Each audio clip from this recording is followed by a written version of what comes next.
Friends, Wall Street's so-called political risk premium was forced reset late last Friday night. Every investor needs to immediately reassess their bank stock exposure. Last week, U.S. President Trump did something that sent a chill straight through the financial system. He and several of his business entities officially sued JPMorgan, the most systemically important bank in the world, personally naming CEO Jamie Dimon demanded $5 billion in damages. This isn't just a massive fine, it's a public short on Wall Street's power structure. On the surface, the lawsuit claims JPMorgan shut down Trump's accounts due to political bias, violating Florida's Unfair Trade Practices Act. But if you're still staring at this like it's just an account dispute, you've completely misjudged the scale of this game. As investors, we need to look past the legal paperwork and understand the real price being charged behind those $5 billion. And the fuse was actually lit last Wednesday at Davos. Let's rewind last week's timeline, because the cause and effect here is brutally clear.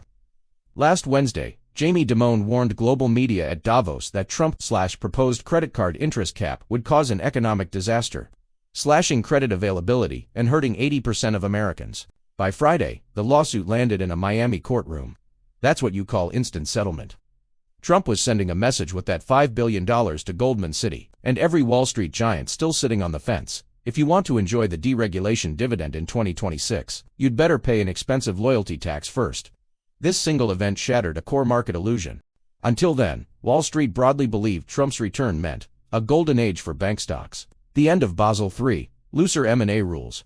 But last week poured ice water on that linear thinking. Yes, Trump hands out candy, but he also carries a whip. And that whip now has a name: Trump's anti-debanking executive order. It requires banks to stop denying services based on constitutionally protected political or religious beliefs, and to justify decisions through individualized, objective risk analysis. If this precedent sticks with JPMorgan, regulatory scrutiny over political account terminations will intensify across the industry. Now think about what this ruling could mean for JPMorgan's financials. This isn't just a one-time $5 billion hit, it's a permanent increase in compliance costs. If banks lose flexibility in choosing clients, if every high-risk account closure triggers regulatory review, then risk control systems face structural paralysis. So here's the hard truth of this episode. From the moment Jamie Dimon was sued last Friday, PB ratios and ROE alone are no longer enough. We must add a new variable to bank valuation models: political compliance coefficient. In this game, Dimon is no longer the untouchable banking emperor. He's the chicken Trump picked to scare the monkeys.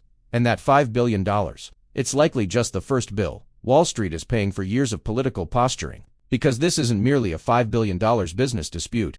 It's a decade-long power saga filled with betrayal and revenge. Let's reset the relationship between the plaintiff and the defendant. Trump and Jamie Dimon are two sides of the same coin. Classic New Yorkers, both born in Queens, both with oversized egos, both believers in survival of the fittest capitalism. Back in 2016, when Trump first entered the White House, their relationship briefly entered a honeymoon phase. Dimon chaired Trump's Strategic and Policy Forum. He was a frequent White House guest. Wall Street even fantasized that these two strongmen together would usher in a golden age for the U.S. economy. But power physics allow only one alpha. The cracks started with the infamous "Who's Smarter" debate. In 2018, Dimon publicly mocked Trump, saying, "I could beat him in an election. I'm smarter and I made my own money." That line hit Trump's ego hard. But the real point of no return came on January 6, 2021. Remember that date. As Capitol Hill riots shocked the world and Trump hit the lowest point of his political life, JPMorgan made a cold, decisive move. It cut off business ties with Trump and his family enterprises. That's the heart of the lawsuit: debanking. In modern society, cutting someone off from banking is basically digital exile. JPMorgan's justification sounded compliant. Federal guidance allows banks to close accounts posing reputational risk. At the time, Trump was labeled the ultimate reputational risk. Dimon chose political correctness, offering Trump up as a sacrifice to Washington's establishment. From Trump's perspective, that was a betrayal while wounded. And for someone who never forgets a slight, this was never going to be forgiven. Fast forward to 2025. The wheel of power turns again. Revenge time. This lawsuit isn't just about $5 billion. Trump wants to destroy Wall Street's legal shield for purging dissenters, the reputational risk clause. Watch this combo. Move, it's deadly. Trump didn't argue commercial law. He rewrote the rules at the system level. Just before the lawsuit, he signed an executive order targeting banks. And guidance from the SBA explicitly stated, banks cannot deny services based on political, religious, or ideological factors. Regulators must remove reputational risk from inspection manuals. That's a dimensional strike. The compliance shield JPMorgan once relied on was confiscated by executive power. Under the new framework, closing Trump's accounts because you didn't like his politics is no longer risk control. It's discrimination and commercial defamation. The legal logic is simple. If you can't prove money laundering or fraud, and you shut me down because you feared bad press, you violated Florida law. For Dimon personally, this was a catastrophic misread. He lived under the illusion of a Wall Street independent kingdom. After Trump's election win, when it became clear Dimon wouldn't join the cabinet, he arrogantly responded, "I haven't had a boss for 25 years and I am not starting now." Sounds bold. Now it sounds ironic. Because under absolute executive power, capital has no independence.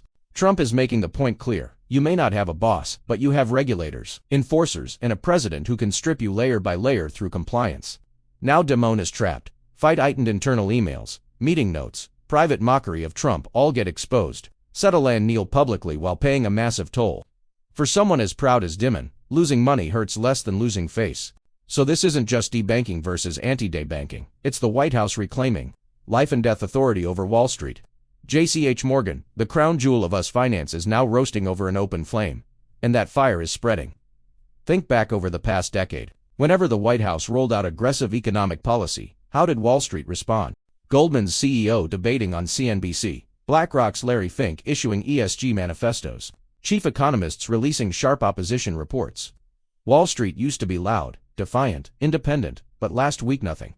No Goldman statement backing Dimon, no Citi commentary on debanking.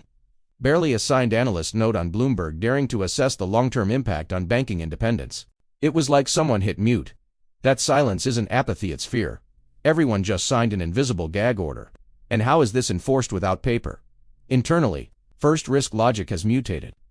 In the past, compliance focused on SEC rules and Fed capital ratios. Now there's an unwritten red line in every manual. Trump risk. It's contagious self-censorship. No memo required. Research and PR teams are ordered to exercise restraint, meaning everything reports, interviews, even public appearances gets filtered through politics. Traders once openly trashed tariff policies in morning meetings. Now no one even says the name. Because no one knows what complaint could end up in a DOJ file or trigger a contract review. This is the physical form of the chilling effect. When JPMorgan can be hit with $5 billion for an account decision years ago, every CEO is doing the math. Is one truthful comment worth $5 billion? Obviously not. Then there's the real kill shot. Visas and talent pipelines.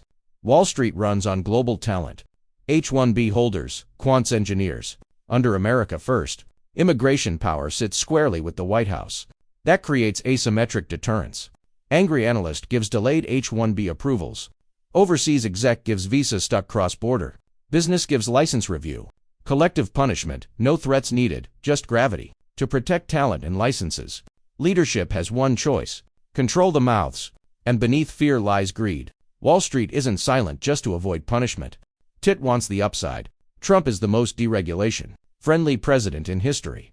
If silence buys the end of Puzzle 3, tax breaks and greenlit M&A, then silence is just a transaction cost.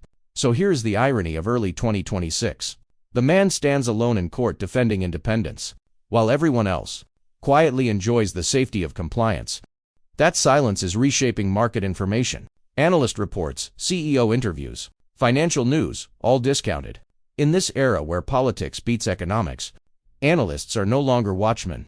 They're tightrope walkers. And now we see the full picture. Trump's chick is clear $5 billion lawsuits, plus visa threats equals broken spines. But if you only see repression, you're missing the profit engine.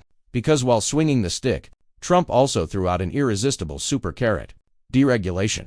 Behind the scenes, the most aggressive regulatory rollback since 2008 is underway. Not tweaks, demolition. Capital requirements are being slashed. What does that mean? Hundreds of billions once trapped as idle reserves are now unleashed into lending, buybacks, dividends. That's why banks crushed the 2025 Fed stress tests. Trump's message is crystal clear: I'll let you print money, just learn to behave. So why is Wall Street still partying while JPMorgan burns? Because everyone agreed. Sacrifice a few loud birds like Dimon and split the deregulation feast. This rewrites bank valuation.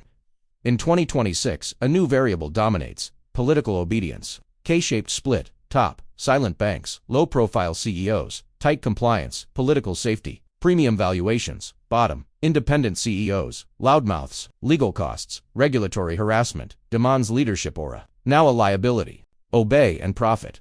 Resist and pay $5 billion minimum. This is no free market. It's a franchise system. The only ticket. That invisible gag order. Investor strategy. Don't be a hero. Don't buy heroes. A CEO fighting the president is not leadership, it's risk.